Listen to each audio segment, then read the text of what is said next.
There's something symbolic about a federal shutdown when federal housing is both literally and metaphorically collapsing.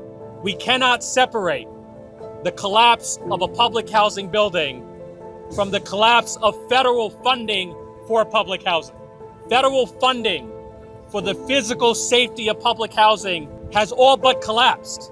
And when you defund the core systems of a building, when you defund the bricks and the roofs, the boilers and the elevators, you are creating dangerous conditions for the tenants who live there. A building collapse is not a question of if, it's a question of when. And so the building collapse here at Mitchell Houses is not an accident.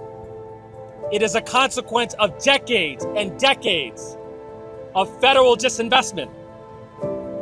The federal government's approach to public housing has been demolition by neglect.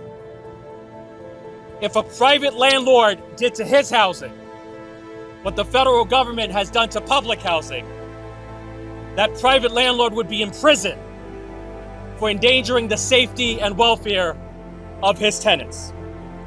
There's a sense in which the residents of public housing have been experiencing a federal shutdown, not for days, but for decades, because the federal government has been an absentee landlord.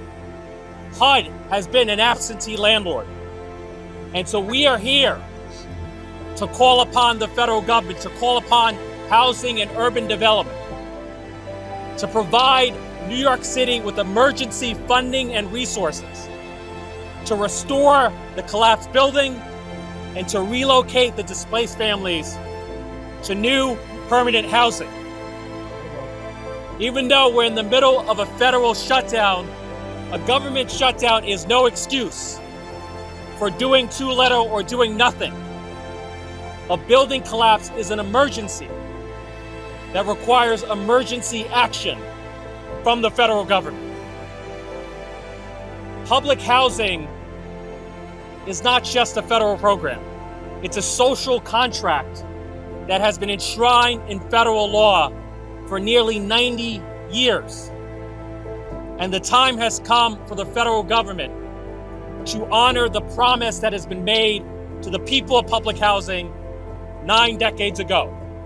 This building collapse is a reminder that the consequences of breaking that promise could be dangerous and even deadly. We were lucky this time, but there's no guarantee that we will be lucky the next time. We owe the residents of public housing more than luck. We owe them investment in their physical safety. And we demand no less, and the residents of public housing deserve no less.